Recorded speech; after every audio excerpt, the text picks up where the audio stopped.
Hello बच्चों, आज के इस वीडियो में कक्षा 9वीं विषय विज्ञान की जो आपकी ब्रिज कोर्स की विद्यार्थी कार्य पुस्तिका है, इसके सप्ताह 6 का कंप्लीट सॉल्यूशन विद एक्सप्लेनेशन के साथ आपको इस वीडियो में बताया जाएगा।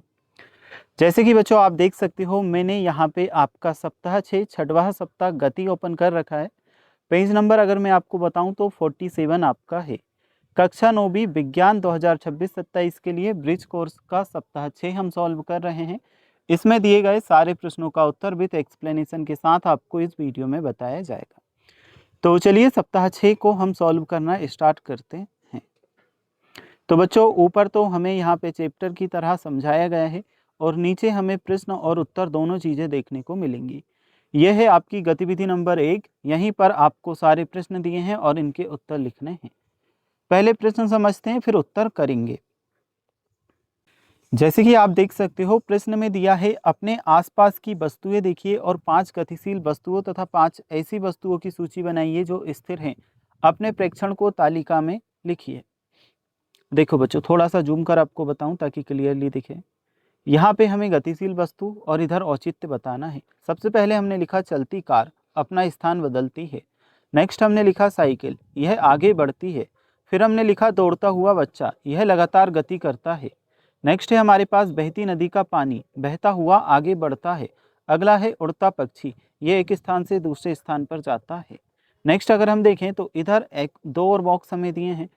इसमें हम क्या लिखेंगे? स्थिर वस्तु। पेड़ हमने लिखा अपना स्थान नहीं बदलता।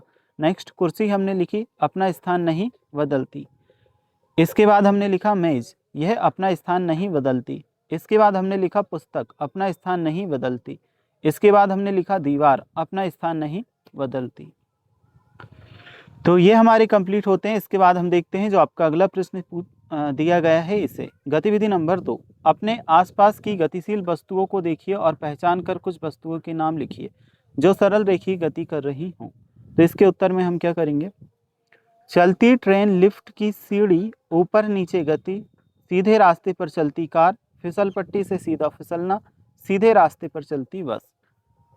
ये सभी आपके उत्तर में होंगे। अब हम बढ़ते हैं जो आपका अगला गतिविधि नंबर 3 दिया है इसकी तरफ। तो ये एक पार्क का चित्र है। कुछ बच्चे फिसल पट्टी पे फिसल रहे हैं, कुछ बच्चे ऊपर नीचे, कुछ रस्सी कूद रहे हैं। इस तरह से हमें दिया है। चलिए अब हमें गतिविधि नंबर 4 दिया है, इसे हम समझेंगे और सॉल्व करेंगे। विभिन्न प्रकार की गतियों के कुछ उदाहरण दिए गए हैं। पहचान कर लिखिए कि गति किस प्रकार की है। गति का उदाहरण और गति का प्रकार हमें बताना है।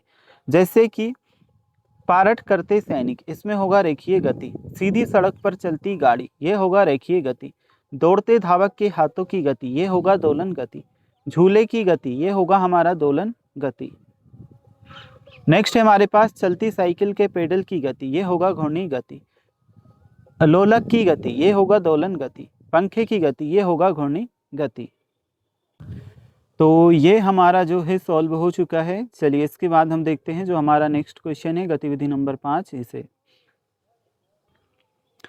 कुछ जंतुओं द्वारा प्राप्त की जा सकने वाली तीव्रतम चाल दी गई है। चाल को किलोमीटर प्रति घंटा और मीटर सेकंड में बदले। वस्तु का नाम चाल किलोमीटर प्रति घंटा में और चाल मीटर सेकंड में हमें दी है। जैसे कि बच्चों किलोमीटर प्रति घंटा में बाज की चाल 320 किलोमीटर प्रति घंटा दी थी, हमने मीटर सेकंड में बदला तो 88.89 मीटर सेकंड आया। ऐसे ही चीता का 112 दिया था, इसे मीटर सेकंड में चेंज किया तो 31.11 मीटर सेकंड आया।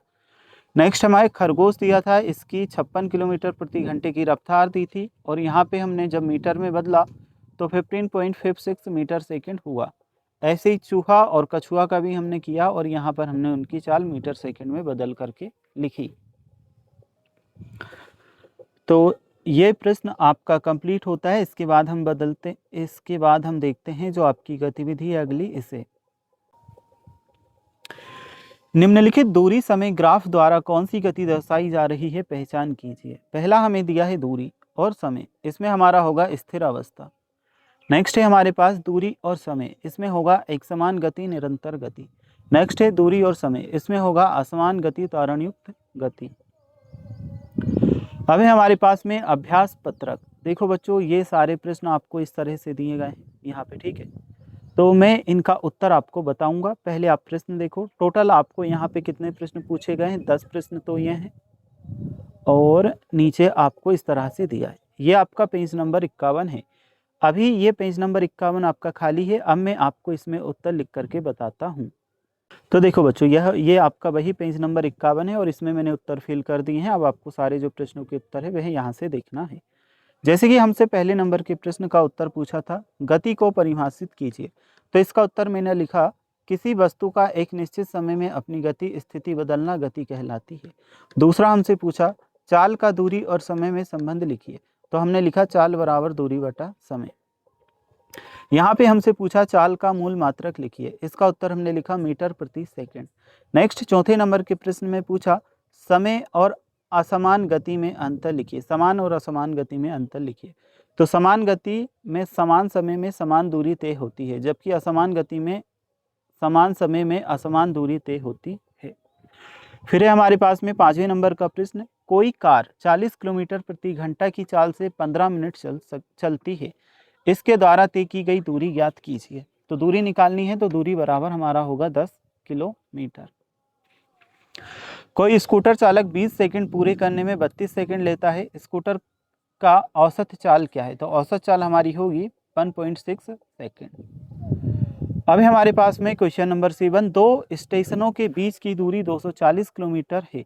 कोई रेलगाड़ी इस दूरी को तय करने में 4 घंटे लेती है। रेलगाड़ी की चाल परिवर्तित कीजिए। तो बच्चों आंसर हमारा होगा चाल बराबर 60 किलोमीटर प्रति घंटा।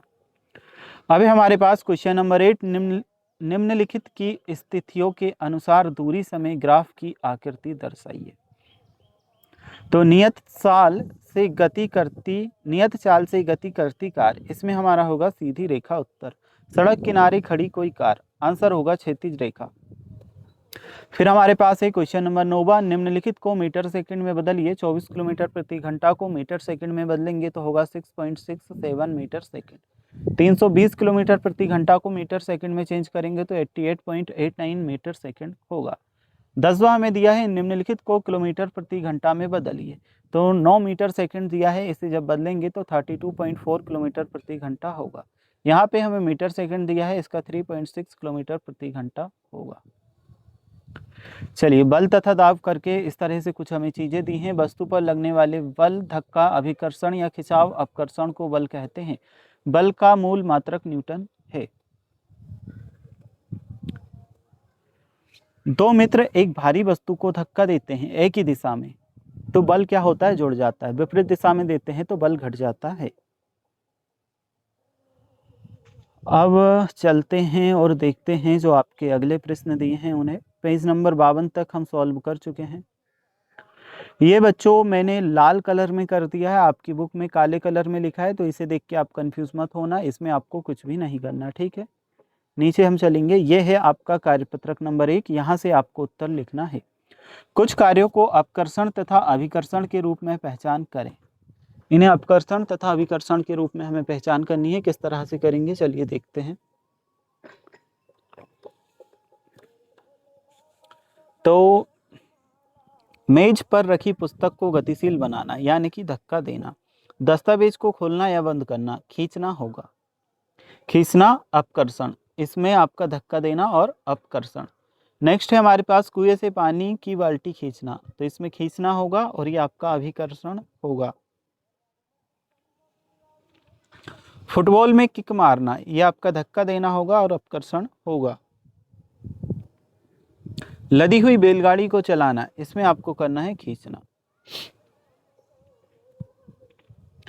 चलिए अब हम देखते हैं जो आपके और प्रश्न दिए हैं। इन्हें कुछ इस तरह से हमें दिया गया है। गतिविधि ये दी है, वस्तुओं पर बल के प्रभाव का अध्ययन करना। तो यहाँ पे बच्चों आप लिखना नहीं होता, नहीं होता, नीचे लिखोगे होता है, इसमें लिखना नहीं होता। और आकृति में बदलाव होता है, होता है, होता है, होता है। ये आपका आंसर जो है कंप्लीट हो जाएगा, ठीक है। क्या पूछा था? गूंथा हुआ आटा हाथ से नीचे की ओर दबाने पर तो गति अवस्था में बदलाव नहीं होता, आकृति में बदलाव होता है। इस तरह से हमने सारे जो प्रश्न हैं इनके उत्तर किए हैं। अब हमसे विद्युत धारा और उसके प्रभाव वाले प्रश्न पूछे गए हैं। चलिए इन्हें हम देखेंगे। ये रेड कलर में है तो इससे आप कंफ्यूज मत होना, वो तो आपकी बुक में ब्लैक कलर में है, मैंने यहाँ पे थोड़ा सा हाईलाइट किया है।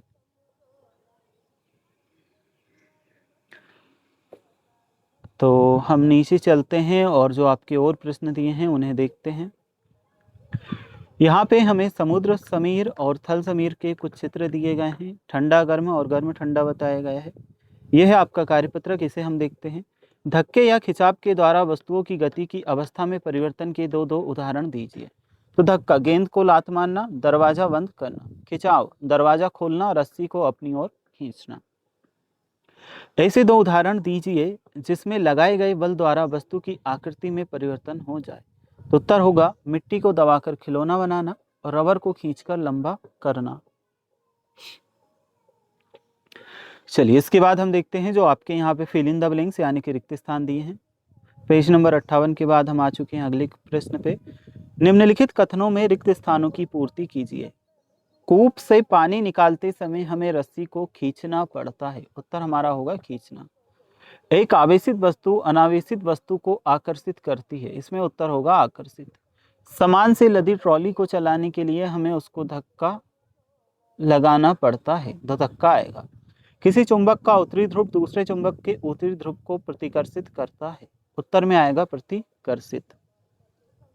अब है हमारे पास में 4th नंबर का क्वेश्चन। निम्न स्थितियों में बल लगाने वाले कारक तथा जिस वस्तु पर बल लग रहा है उसको पहचानिए।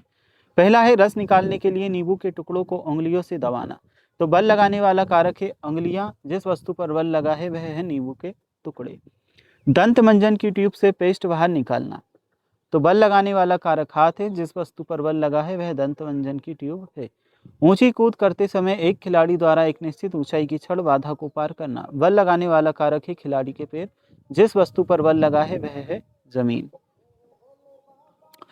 तो ये हो चुका है आपका कंप्लीट। और अगर आपको इसी तरह से और सब्जेक्ट के लिए वीडियोस देखने हैं तो आप हमारे चैनल के प्लेलिस्ट में जाकर के देख सकते हैं। कक्षा 9 विज्ञान ब्रिज कोर्स से सप्ताह 6 का कंप्लीट सॉल्यूशन हम इस वीडियो में देख चुके हैं।